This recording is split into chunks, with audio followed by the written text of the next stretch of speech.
Hello there everybody, Sam's Trains here, welcome back to the railway and welcome to another review. Up today it is some more rolling stock from Bachmann.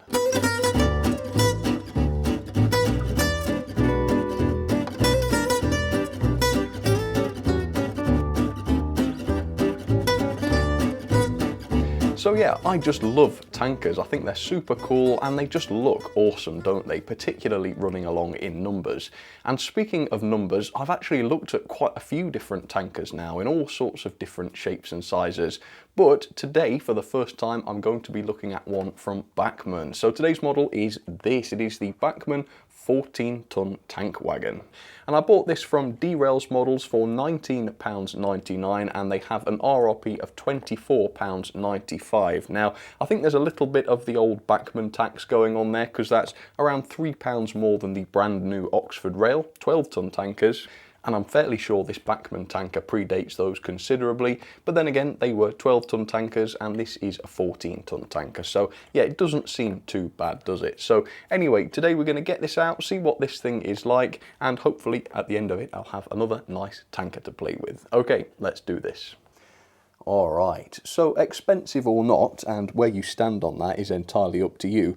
This does look like a beautiful wagon, doesn't it? There's clearly a lot of complexity to the decoration and there's also clearly some metalwork fitted to it. So yeah, for 20 quid, I'm going to say this seems like quite a complex wagon.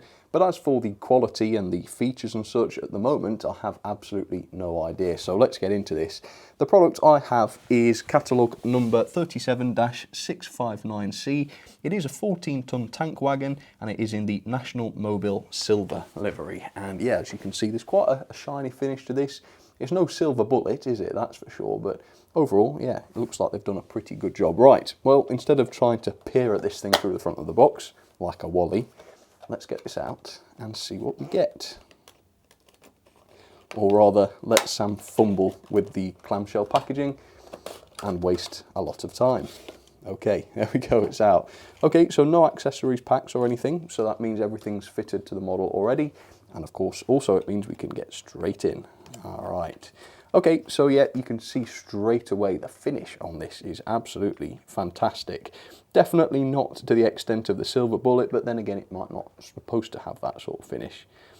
But it does look very good indeed. Right, let's lift this out. Oh, for a second there, I panicked and thought this had plastic wheels. It doesn't. These are actually metal wheels, but they have got a really sort of dark finish to them. Have they been painted? Are they made of a slightly different material than usual? That's very strange. I can't say that I've ever seen that on a modern piece of rolling stock. So yeah, but no, they are not plastic wheels, thank God for that. And the tanker itself looks lovely, really, really lovely. And of course, you can't really get a sense of the detailing from where we are here, so let's move this into a better lit location and let's take a look at some of the decoration and some of the detailing. Yeah, looks lovely so far.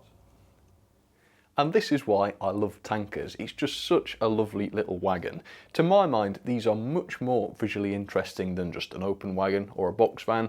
And if you've got a rake of different ones in different colours with different detailing to them, there's just nothing better, is there? So yeah, really, really nice wagon. It weighs in at 43 grams, which is just 1 gram heavier than the Oxford Rail 12-ton tanker. So the weight is absolutely fine, not got a problem with that. It's not too heavy, not too light, fairly hefty little thing.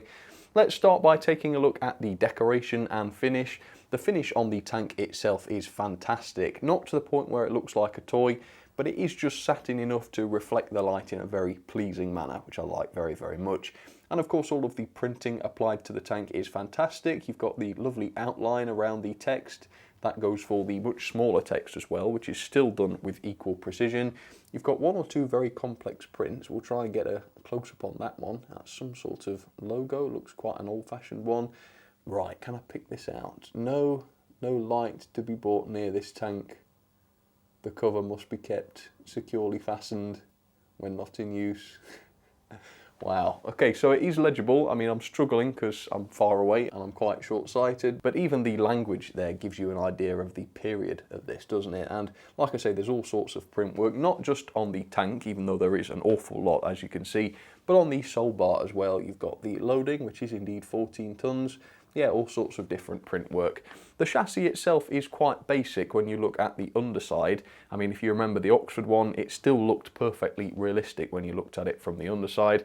This is more expensive and it doesn't have that, but then again, how important that is quite questionable. It does of course have all of the brake rigging equipment and such on the underside with very nicely moulded axle boxes and such. I'm quite liking the look of the wheels. They're not the usual high shine wheels that you get on nearly every bit of rolling stock, but yeah, I think they look a bit more subtle having been blacked out, and that's, I think, a bit more realistic as well, so that's okay. You have got the pre-fitted NEM couplings, which are free to pivot very slightly, so that's pretty good. The buffers are, I think, made of metal. A little bit hard to tell on this because they are blackened as well, but yeah, I think they are metal, not sprung or anything. And then on the buffer beams you do have the coupling hooks, although Bachmann haven't supplied any couplings to fit onto those, and with the cheaper Oxford Rail 12-ton wagons we did get some 3-links to put on there, so yes, naughty naughty Bachmann, give us what we paid for. The moulding on the body itself is okay. In some areas, particularly lower down, there are some imperfections in the moulding. I don't know whether that's because the tooling is starting to show its age or not, but again, that's a fairly minor issue. There are some nice moulded details though. You can see the bracing at either side of the tanks, nicely moulded with all of the rivets on it and such, and all of the wire fixing. I suppose they're nuts effectively, are they? And then you've got the actual cables that hold the tank in place. I believe those are made of real metal, and as per this livery, they have that lovely chrome finish to them, which I think looks fantastic. Really, really like that. And then up on the top, you've got all sorts of detail. You've got these little walkway type things with the metal texture applied to them. And then the cap on top and all of the detailing around it is very, very nicely produced. Some very, very fine moulding going on there. So that's it. That is the Bachmann 14-ton tanker. A little bit on the expensive side, but then again, you do get what you pay for in terms of the build quality, the level of detail, and of course the level of decoration, which is done very, very well on this. So let's move on to performance. I'll let you know how free rolling this is. Hopefully there won't be any trouble with it derailing and such. I'd be very surprised if that was so, but we're going to find out, so let's get to it. Alright, so here is my test setup for the Bachmann 14-ton tanker. I spied LMS on the sole bar of the tanker, so I've gone with a slightly LMS themed train. I've gone with the Crab. Don't run this loco very often, so I thought she could take the tankers.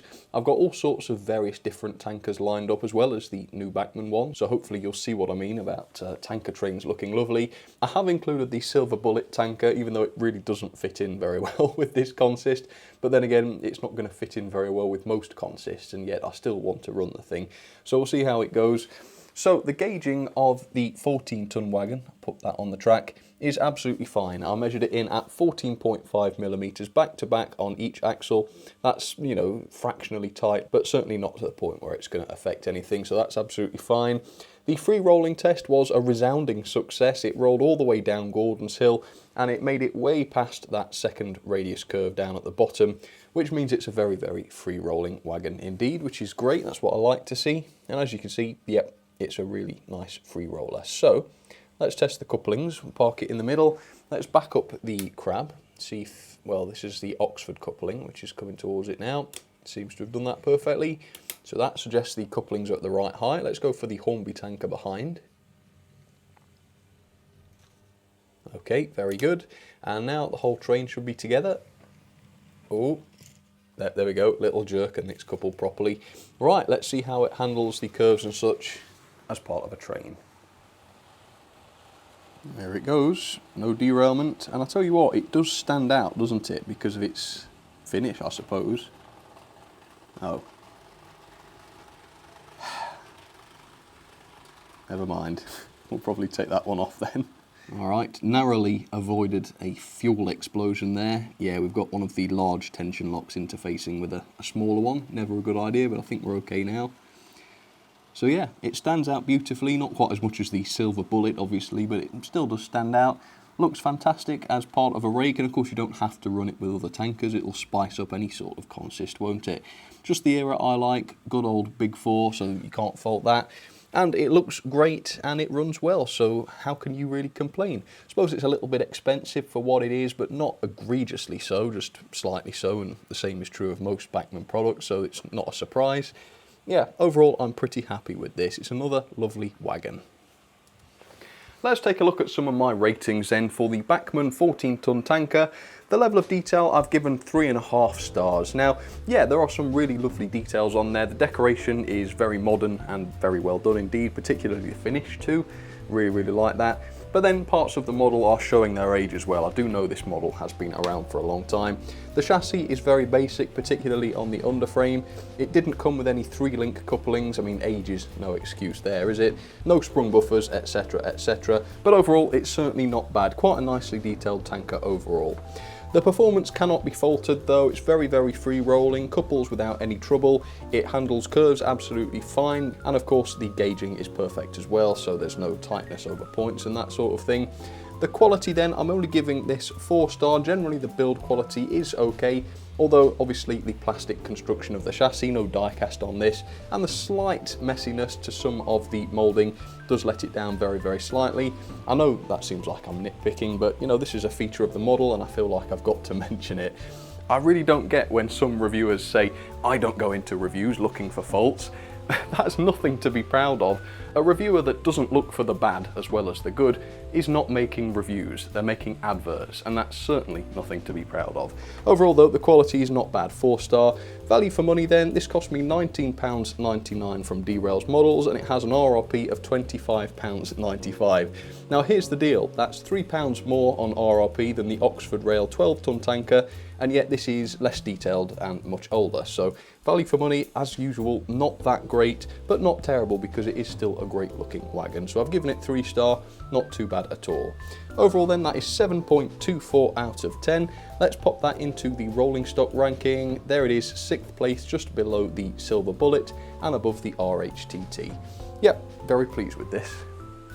Well folks, that will do it for another review. I hope you enjoyed this one, and as always, if you've got any other, well, recommendations, models that you'd like to see reviewed, do pop them down there in the comment section. I genuinely do read them, and I genuinely do base some of my decisions off people's suggestions. So anything at all you'd like to see, it can't hurt to suggest it, and I might well do it. But for now, that's all I have to say on the Bachmann 14-ton. Yeah, it's lovely, it does the job, and I'm pretty pleased to have it in the collection. So if you want to pick one up, I can overall recommend it. Thank you very much for watching then. I will see you very soon for some more videos. But for now, take care of yourselves, and I'll catch you on the next one. Alright, cheers folks.